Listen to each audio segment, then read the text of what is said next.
Hello everyone. आज हम फिर करंट इलेक्ट्रिसिटी के एक नए टॉपिक व्हीटस्टोन ब्रिज के साथ आपके सामने हैं। व्हीटस्टोन ब्रिज के बारे में हम लोग जो जानना है, हम लोगों को क्लास 12 के सिलेबस में वो एक थ्योरी है। व्हीटस्टोन ब्रिज नाम से जैसा हमको दिख रहा है, ये कोई एपरेटस नहीं होता है, ये एक थ्योरी है, एक कॉन्सेप्ट है। इसी कॉन्सेप्ट पर बेस्ड हमारे पास दो एपरेटस होते हैं, एक मीटर ब्रिज का एपरेटस और दूसरा पोटेंशियोमीटर, जो व्हीटस्टोन ब्रिज के प्रिंसिपल पे काम करते हैं। तो डोंट थिंक इट कि this is a apparatus, this is only the concept और द थ्योरी। चलिए देखते हैं कि व्हीटस्टोन ब्रिज की थ्योरी क्या है। इसके लिए हम सबसे पहले इसका एक सर्किट डायग्राम बनाते हैं जो कि उस थ्योरी में एप्लीकेबल है। एक रेजिस्टेंस ऐसे होता है, एक रेजिस्टेंस इस तरह से लगा होता है, एक रेजिस्टेंस कुछ इस तरह से लगा होता है। यहां एक एपरेटस हम लगाते हैं, दैट इज द गैल्वेनोमीटर।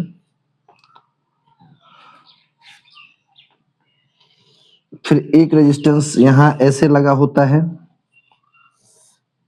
और एक रेजिस्टेंस यहां इस तरह से लगाया गया होता है। ये चार रेजिस्टेंस आउटर बाउंड्री में और एक रेजिस्टेंस इन दोनों टर्मिनल को कनेक्ट करने के लिए यूज किया जाता है। इस दोनों टर्मिनल के अक्रॉस हम लोग एक बैटरी अप्लाई कर देते हैं। टर्मिनल का हम नाम रख देते हैं, ये ए, ये point B, this is C, this is D, and the battery of potential V is applied here. उसके बाद इन चारों रेजिस्टेंस को हम अलग अलग नॉमिनेट करते हैं ताकि हम उसको डिफरेंशिएट कर पाए। ये चारों रेजिस्टेंस अलग अलग वैल्यू के होते हैं। अलग अलग वैल्यू बोलने का मतलब ये है कि ये सेम भी हो सकते हैं, but that is a specific case. लेकिन इन जनरल थ्योरी समझते समय हम लोग इस चारों रेजिस्टेंस को, इन 5 रेजिस्टेंस को अलग अलग लेके चलते हैं। मान लीजिए कि ये रेजिस्टेंस जो है वो कुछ P ओम का है, ये रेजिस्टेंस Q ओम का है, ये वाला रेजिस्टेंस R ओम का है और ये रेजिस्टेंस S ओम का है। ये वाला रेजिस्टेंस चूंकि गैल्वेनोमीटर के पाथ में लगा हुआ है तो हम इसको G से रिप्रेजेंट करते हैं। ये हमारा व्हीटस्टोन ब्रिज का सर्किट डायग्राम होता है। एक खास बात और है कि इस सर्किट डायग्राम को हम लोग 3 तरीके से दिखा सकते हैं। There are 3 possible ways या 3 possible figure to represent the Wheatstone bridge. दूसरा फिगर है कि 3 रेजिस्टेंस हम लोग एक लाइन में बना देते हैं और यहां से एक रेजिस्टेंस इस तरह ले आकर यहां कनेक्ट कर देते हैं और एक इस तरह से ले आकर यहां कनेक्ट कर देते हैं। इनफैक्ट ये डायग्राम और ये डायग्राम एक ही होता है और हम लोग यहां पे ये हमारा एक टर्मिनल होता है और यहां पे एक दूसरा टर्मिनल होता है। आप थोड़ा सा इमेजिनेशन पावर अगर अपनी यूज करिए और देखिए कि अगर हम लोग इस रेजिस्टेंस को ऐसे कॉर्नर से पकड़ के थोड़ा इस तरह स्ट्रेच कर दें तो ये एक कुछ इस टाइप स्ट्रक्चर बनने लगेगा। हल्का फुल्का तो बनने ही लगेगा, बहुत क्लियर कट आपको नहीं समझ में आए तो जस्ट इमेजिन। उसके बाद अब जो जो नॉमिनेशन हम लोगों ने यहाँ किया हुआ है कि कौन सा रेजिस्टेंस P है, कौन सा Q है, कौन सा R है और कौन सा S है, उसको यहाँ भी नॉमिनेट कर देते हैं। तो ये रेजिस्टेंस है P, ये है Q, ये है R और ये है S और ये वाला है G। गैल्वेनोमीटर का रेजिस्टेंस यहाँ पे लगा हुआ है। अब समझने के लिए आप ये देख सकते हैं कि अगर हम लोग इस G वाले रेजिस्टेंस को मिटा दें, यहाँ पे ना रखें तो इधर से चलने वाला करंट इस P और Q से पास करेगा, यानी कि P और Q सीरीज में आ जाएंगे और इधर से चलने वाला करंट R और S से पास करेगा, यहाँ पे R और S सीरीज में आ जाएंगे। आप यहाँ भी देखिए कि अगर हम लोग इस रेजिस्टेंस को हटा देते हैं तो हमारा P और Q सीरीज में है और इधर से R और S सीरीज में है। इसका मतलब है कि हमारा नॉमिनेशन ठीक तरीके से हुआ है। जो पहला फिगर है सिमिलरली दूसरा फिगर भी है। उसके बाद इसका तीसरा डायग्राम भी होता है। तीसरे डायग्राम के लिए हम लोग बिल्कुल इसको ट्रायंगुलर शेप में दिखाते हैं, एक ट्रायंगल की तरह दिखता है ये। वो कैसे दिखता है वो देखिएगा। यहां से हम लोग 3 पॉइंट मार्क कर ले रहे हैं एक ट्रायंगल बनाने के लिए, और यहां पे एक रेजिस्टेंस, यहां पे दूसरा रेजिस्टेंस, यहां पे तीसरा रेजिस्टेंस, ये एक रेजिस्टेंस और यहां एक रेजिस्टेंस, इस तरीके से। और इन दोनों पॉइंट्स के बीच में हम लोग बैटरी कनेक्ट कर देते हैं। अब आप देखिए कैसे। तो हम इस पॉइंट को बोलेंगे ए और इसको बोलेंगे बी। आप जरा इस फिगर को भी देख के इमेजिन करिए कि अगर इस चीज को हम इस तरीके से पलट दें, अगर इसको ऐसे पलटा जाए तो ये वाला आर्म कुछ आपका यहां आ जाएगा और ये वाला आर्म कुछ यहां चला जाएगा। तो ये आपको व्हीटस्टोन ब्रिज की तरह दिखने लगेगा। इस तरीके का फिगर आपको इमेजिन हो पाएगा। यानी कब यहां हमको वो डिसाइड करना है कि कौन सा P, कौन सा Q, कौन सा R और कौन सा S। तो यहां देखते हैं, ये वाला है P, क्योंकि A से करंट चलेगा तो एक P में जाएगा और एक R में जाएगा, तो ये वाला हो गया R। ये आप समझ पा रहे होंगे कि अगर हम इसको पलटते हैं तो ये हमारा P हुआ और ये हुआ R। ये वाला हो गया G, क्योंकि इसको पलटने पर इन दोनों टर्मिनल को कनेक्ट करने वाला रेजिस्टेंस ये बन रहा है, तो ये हो गया G। इधर ये हो गया आपका Q और ये वाला हो गया S। तो ये 3 फिगर जो है हमारे पास व्हीटस्टोन ब्रिज के लिए कोई भी एक यूज किया जा सकता है। तो डोंट गेट कंफ्यूज कि अगर आपको ये फिगर दे दे चाहे ये फिगर दे दे तो आपके दिमाग में ये फिगर पहले से बना हुआ है कि नहीं भाई साहब व्हीटस्टोन ब्रिज तो ऐसा ही होता है, बाकी ये 2 फिगर कुछ रैंडम टाइप फंसाने के लिए दे दिया गया है। ऐसा बिल्कुल भी नहीं है। ये स्ट्रक्चर आप याद रखेंगे, ध्यान से एक बार इसको देख के समझेंगे और आपको ये दिखेगा कि ये तीनों फिगर आइडेंटिकल ही हैं। पॉइंट जिस तरह से मार्क किए गए हैं यही सिमिलरिटी इसमें शो करता है। उसके बाद हम लोग इसकी एनालिसिस जो है वो किरचॉफ लॉ को यूज करते हुए करते हैं कि how to analyse this circuit by using Kirchhoff law. और मेनली ये व्हीटस्टोन ब्रिज है। व्हीटस्टोन ब्रिज का स्ट्रक्चर ऐसा होता है, ये डिफरेंट रेजिस्टेंसेस जैसे लगे हुए होते हैं। इसमें एक स्पेशल केस बनता है। वो स्पेशल केस ये होता है कि एक कंडीशन आती है जिसको बैलेंस्ड कंडीशन बोला जाता है। बैलेंस्ड कंडीशन में क्या होता है कि इस गैल्वेनोमीटर का डिफ्लेक्शन जो है वो 0 आ जाता है। जब इसका रिलेटेड एपरेटस हम यूज करते हैं तो उसमें भी गैल्वेनोमीटर लगाया जाता है, और गैल्वेनोमीटर में अगर गैल्वेनोमीटर का डिफ्लेक्शन 0 आ गया तो हम लोग उस कंडीशन को या उस पर्टिकुलर सिचुएशन को बोलते हैं कि व्हीटस्टोन ब्रिज बैलेंस कंडीशन में आ गया है। आप ये बात बिल्कुल क्लियर कट अपने दिमाग में रखिएगा कि बैलेंस्ड कंडीशन ही व्हीटस्टोन ब्रिज नहीं होता है। व्हीटस्टोन ब्रिज बैलेंस हो या ना हो, अगर इस तरह का कोई स्ट्रक्चर हमारे पास हमको मिल रहा है तो वो व्हीटस्टोन ब्रिज है। अब वो अगर गैल्वेनोमीटर में 0 डिफ्लेक्शन शो करता है तब हम उसको बोलेंगे कि that is the balanced Wheatstone bridge, otherwise that is not balanced. लेकिन वो ऐसा नहीं होगा कि वो व्हीटस्टोन ब्रिज ही नहीं है, वो व्हीटस्टोन ब्रिज है लेकिन वो बैलेंस्ड नहीं है। I hope it is clear to everyone. Now come to the analysis point. Analysis point के लिए हम लोग इसमें पहले अपनी बैटरी से एक करंट चलाना शुरू करते हैं। यहां से हमारा करंट चलेगा I, इस तरफ करंट आया I1 और इस तरफ करंट आ गया I minus I1। I hope कि आप ये समझ रहे होंगे कि I1 और I माइनस I1 का डिवीजन जो है हम लोग किरचॉफ के जंक्शन लॉ के बेसिस पे करते हैं। ये I1 का करंट यहां पे पहुंचा, अब यहां पर आके इसके पास फिर 2 रास्ते हैं।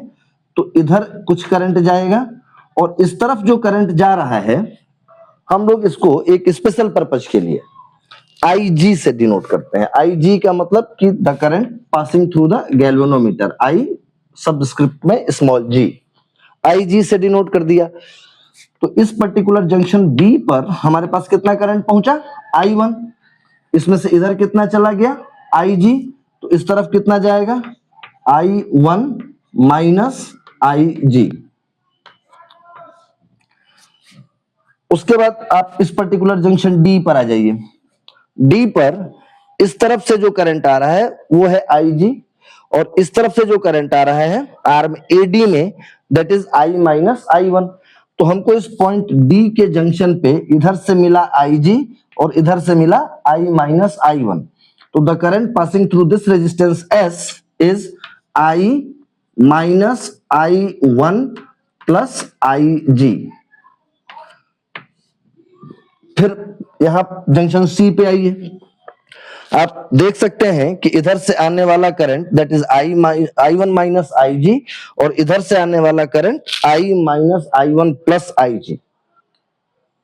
ये दोनों का सम अगर आप यहां करेंगे तो आपको अगेन जो करंट मिलेगा दैट विल बी I, यानी कि बैटरी को वापस फिर करंट कितना पहुंच गया, I। ये हो गया हमारा इस सर्किट में करंट का डिस्ट्रीब्यूशन। अब आते हैं लूप फॉर्मेशन पे। तो हमारे पास कई सारे लूप बन रहे हैं, हम देख सकते हैं एक ये ABD लूप बन रहा है, एक ट्रायंगल वाला। एक दूसरा लूप बन रहा है BCDB।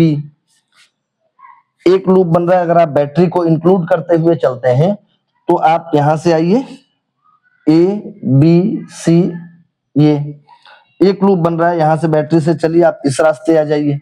तो देयर आर 4 और 5 लूप्स इन दिस सर्किट। इसमें हम सिर्फ ये 2 लूप ले लेते हैं। एक लूप लेते हैं in loop ABDA, ABDA। Now remember the Kirchhoff loop law. Kirchhoff loop law के हिसाब से हम लोग अब इसका इक्वेशन लिखना शुरू करते हैं। तो चलिए ए से चलना शुरू करते हैं। पहले हम लोगों ने इस रेजिस्टेंस को करंट के डायरेक्शन में क्रॉस किया है। इट मींस कि we are going from high potential to low potential. तो हाई पोटेंशियल से लो पोटेंशियल पे गए, इट मींस कि that is the point of potential drop. यहाँ पे पोटेंशियल कितना हुआ, तो पोटेंशियल ड्रॉप हुआ I1P का, ड्रॉप है इसलिए माइनस साइन। यहां आए, यहां से जब हम लोग इस रेजिस्टेंस को क्रॉस कर रहे हैं तो फिर हम हाई पोटेंशियल से लो पोटेंशियल जा रहे हैं और यहां भी हमको पोटेंशियल ड्रॉप ही मिलना है। तो दैट इज माइनस का IG इंटू G। इसको हम लोग आगे क्रॉस करते हैं, यहां पहुंच गए। यहां से जब इधर आए, R वाले रेजिस्टेंस को क्रॉस किया तो हम इस कंडीशन में लो पोटेंशियल से हाई पोटेंशियल पर जा रहे हैं। ये हमको पता है कि करंट अगर इधर से इधर चल रहा है और हम अगर इधर से इधर जा रहे हैं तो we are jumping from low potential to high potential. तो यानी कि यहाँ पे हमको मिलने वाला है पोटेंशियल गेन। पोटेंशियल गेन को हम लिखेंगे प्लस में, और इस सर्किट में इस ब्रांच में जो करंट चल रहा है that is I minus I1। तो यहाँ पे पोटेंशियल गेन हुआ हमको I minus I1 into R, और हम फिर वापस A पर पहुंच गए इक्वल टू 0। ये हमारा बना equation number 1। Now come to the next loop BCDB। In loop BCDB,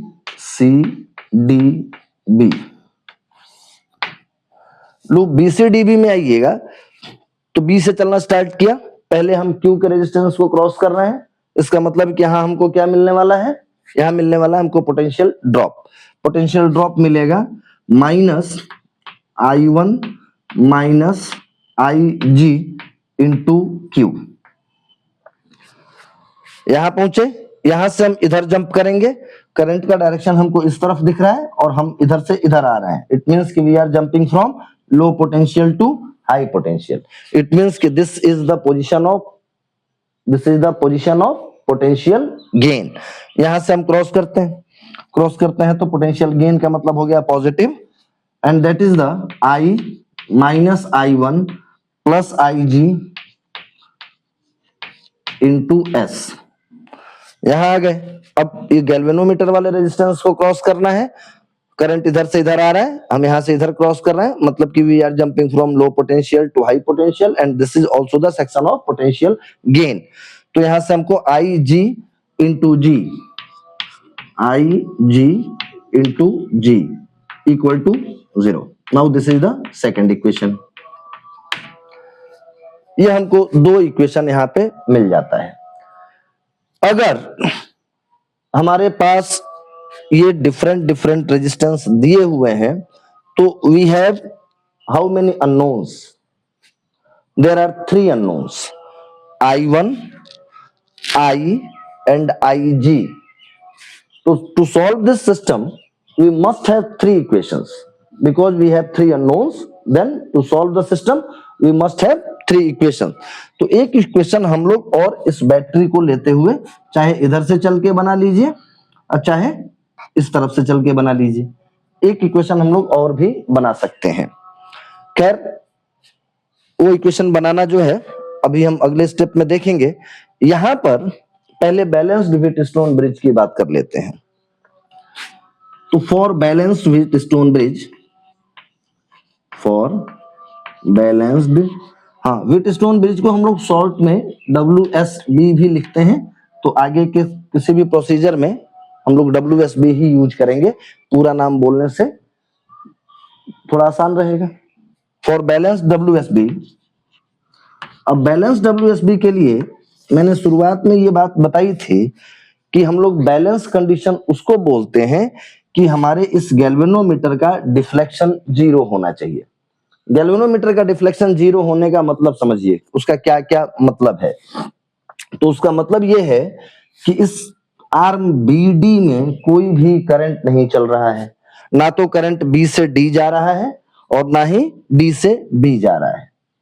पहली बात ये हो गई कि नो करंट इन गैल्वेनोमीटर, यहां हम ब्रैकेट में लिख देते हैं ये बात कि no current in G, galvanometer में कोई करंट नहीं चल रहा। अब ये करंट ना चलने का मतलब क्या है? तो करंट कब नहीं चलेगा कि या तो बैटरी ना लगी हो, तो लेकिन यहाँ पे हमको बैटरी कनेक्टेड दिख रहा है, बाकी आर्म्स में करंट चल भी रहा है। तो यहाँ करंट नहीं चलने का रीजन ये हो सकता है कि हमारा पॉइंट B और पॉइंट D ये इक्वल पोटेंशियल पे आ गए, इनका पोटेंशियल जो है वो सेम हो गया, इसलिए इसमें करंट नहीं चल रहा है। तो जब करंट नहीं चल रहा है तो उस कंडीशन में हम लोग इसको बिल्कुल हटा सकते हैं, इसको आप यहां से इरेज कर सकते हैं, ये अब हमारे यूज का नहीं है, इसको डिलीट किया जा सकता है। दूसरी बात यह है कि जब इक्वेशन के एनालिसिस में हम ये बात यूज करेंगे कि कोई करंट नहीं चल रहा है, तो एक्चुअली जी में यहाँ कौन सा करंट हमको जाता हुआ दिख रहा है? तो जी में हमको करंट जाता हुआ दिख रहा है IG, और यहां हम ये बोल रहे हैं कि हमारा जी में कोई करंट नहीं जा रहा है। इट मींस कि the value of IG is 0।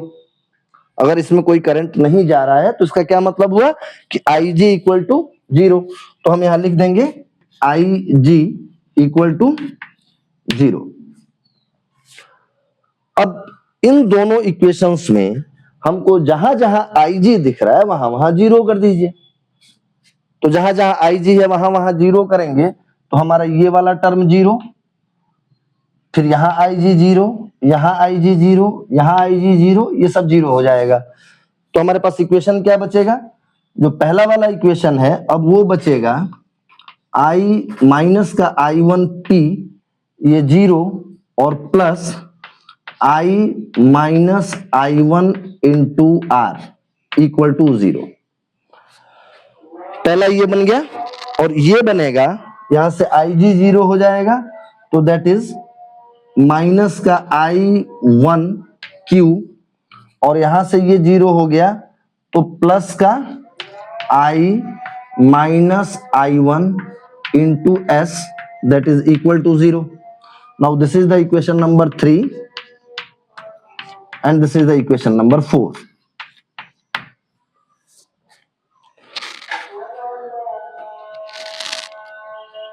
अब हम लोग इधर आते हैं, इधर देख लेते हैं इसको, i minus I one into R को हम लेफ्ट हैंड साइड में रहने देते हैं और ये माइनस आई वन पी को राइट हैंड की तरफ ट्रांसफर कर देते हैं। तो हमारा इक्वेशन बन जाएगा i माइनस आई वन और into R is equal to I one P. यहां से एक रेशियो फाइंड आउट करिए और ऐसा करिए कि that is i minus I one by I one. I one को आप इस तरफ ले आइए और r को आप इस तरफ लेके जाइए, तो you will get i minus I one over I one equal to p upon r। This is equation number 5। Now come to the equation number 4। Equation number 4 को भी हम वैसा ही कर सकते हैं। आप देख लीजिए, हम इसको डायरेक्ट लिख रहे हैं। डायरेक्ट हम इसको लिख सकते हैं कि इसको अगर हम डायरेक्ट लिखें तो डायरेक्ट लिखने में लिखेंगे कि i माइनस आई वन और divided by I one is equal to i minus I one और divided by I one equal to q by s। इसको हम इधर लेके गए होंगे तो इधर q आया होगा, i वन नीचे आ गया, q उधर रह गया और s उधर ट्रांसफर हो गया, तो that is the q by s। This is equation number 6।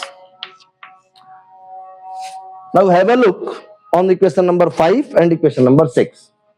यहां आपको दिख रहा होगा कि राइट हैंड साइड में दोनों तरफ i minus I one by I one है। दोनों इक्वेशंस में राइट हैंड वो लेफ्ट हैंड साइड में i minus I one by I one है।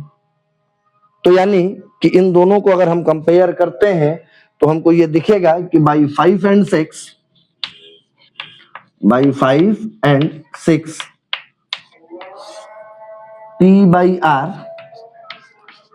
is equal to Q by S।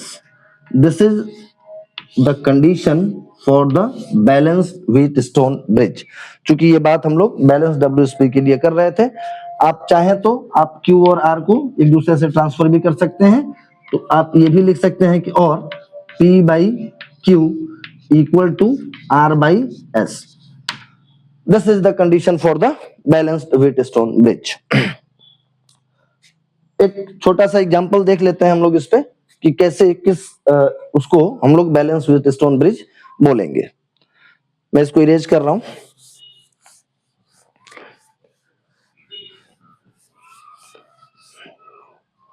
और एक दूसरा सर्किट बना रहा हूं यहाँ पे।